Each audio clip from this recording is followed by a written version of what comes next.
Hi, Tanya Barron's here with another interview with a Downtown Renton business. Today I'm here with Michael of Macadons.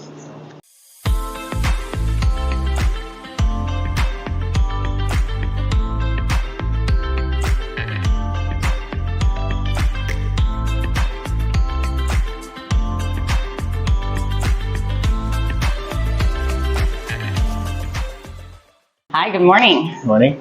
It's been quite some time since we wanted to get this interview scheduled. You had the hubbub of opening and I was super excited, and then holidays, so I'm glad we finally got it on the calendar. Yeah.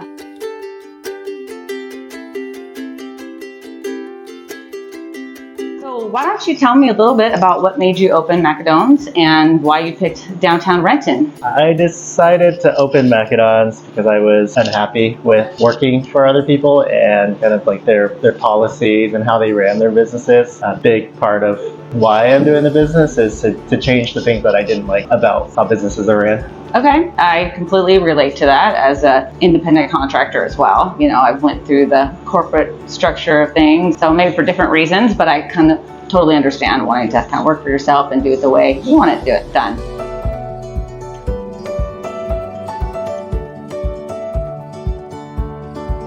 How long have you guys actually been in business? We've been in business since 2014, technically, so it's been quite a few years. This is nine years now. Wow. Started out just using the cottage food permit, so baking out of our home. Did that for 3 years, two or 3 years, and then got into our location at White Center. White Center at the time was not a place to have a macaron and ice cream shop, so we just used it as our commissary kitchen up until December of 2018 was when we opened up as a storefront there. Had a lot of troubles with the neighborhood. We had break-ins and there's not a lot of support from the community. So as we were looking to expand, we were looking at different neighborhoods, and we did a couple of pop-ups in Renton, had great feedback and great support from the community. Ashley from the Renton Chamber of Commerce was a big advocate for getting us over here, and she was really pushing for us to open up a shop in Renton, so she got us connected with the landlord, and here we are. Wow, that's awesome. And you really hit the nail on the head. We talk about it in a lot of my different interviews, but just about the support, especially in the Downtown Renton core and the community. Everybody is just really pushes hard for the small businesses to be here, to stay here, to thrive. So that's exciting to hear that was one of the main pools that got you here. Yeah.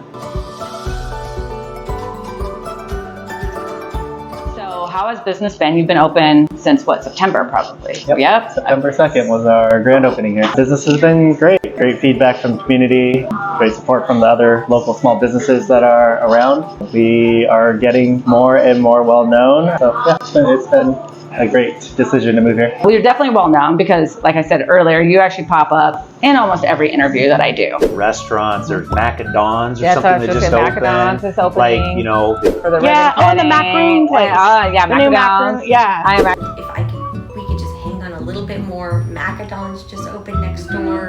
So, at least from the small business owners, everybody is very excited that you're down here and just loves what you guys are offering. That also came up because we were talking about, by the way, it's macarons, not macaroons. Macaron. Yes. Okay, so that took me a minute to learn, and I'm sure a lot of people screw that up, like gyro or gyro. Nobody knows how to say it. But the process to make this is crazy. Pretty difficult. We actually have to change our recipe several times a year depending on the temperature and the humidity. Wow. Also, like very subtle changes in ingredients, like we use almond flour, like the primary ingredient to make the shells.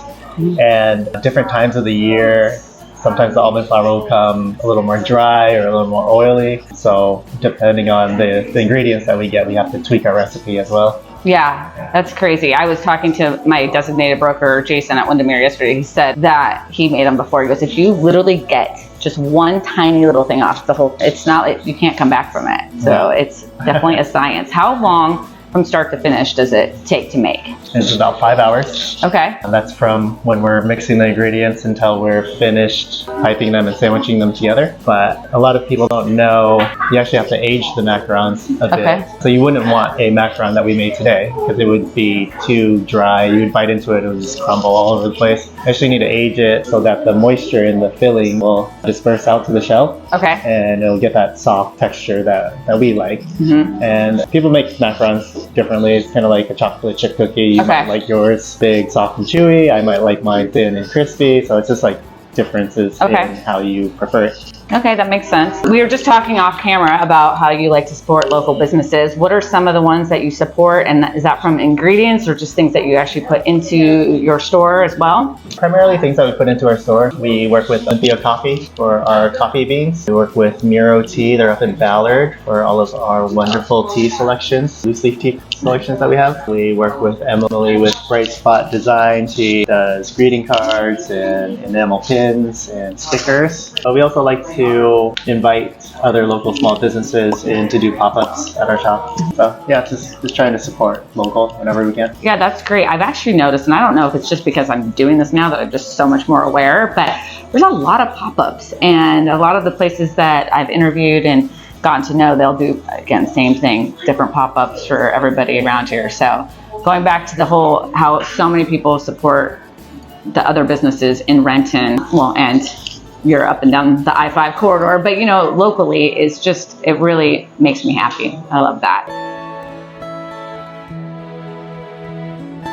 So when I first came in, it was the soft opening. You had 24 different flavors, I think. Is that still the same? Do you guys add or swap them out seasonally? We swap them out. We have our top 20 flavors that we kind of keep all the time. Mm-hmm. And then we have a flavor of the month that we do every month. It's going to be a different flavor. And then we just rotate through the other 3 flavors because we always want to have 24 different flavors. And it's just things that we'll bring back or new ideas that the team has. This month is January, so we have our new flavor of the month, but then we also have Lunar New Year coming up. So we wanted to do a couple of special flavors for that as well. Awesome. What's the January flavor of the month? The January flavor of the month is a mimosa. Oh, So actually went on a trip to Korea recently, brought back some citrus jams, so we made a mimosa flavor with that. okay.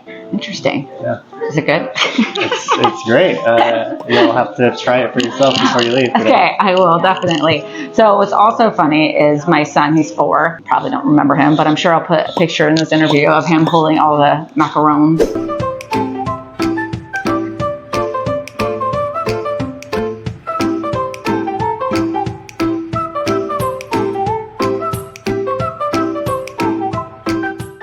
So I don't know if he watched something on Blippi or YouTube, but he has been asking for them for a month. How come we don't have macarons? Let's go get some. I'm like, where did you even, I mean, he's 4. Like, I don't know if he remembers 3 months ago, but he is adamant. And then when we were trying to get this scheduled, I thought, should I bring him on his day off or whatever to come in? But he's back in school.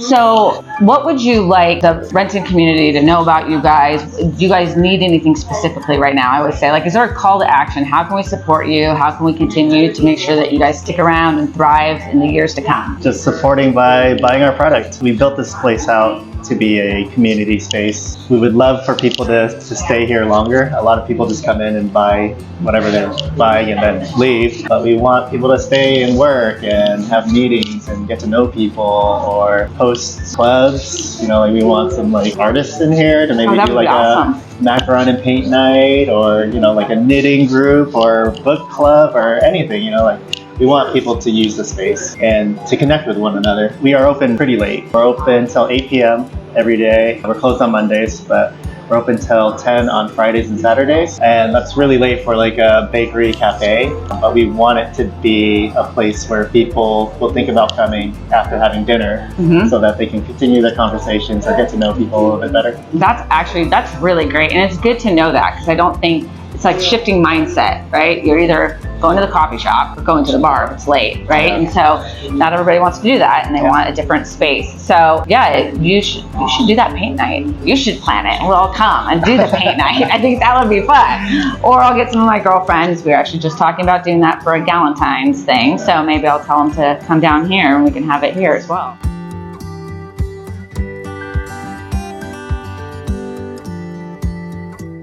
Well, it was so great to meet you. I absolutely love the space, love the macarons. Gonna buy some more before we leave, but really appreciate your time. Thank you for meeting with me today. Thank you. Thanks.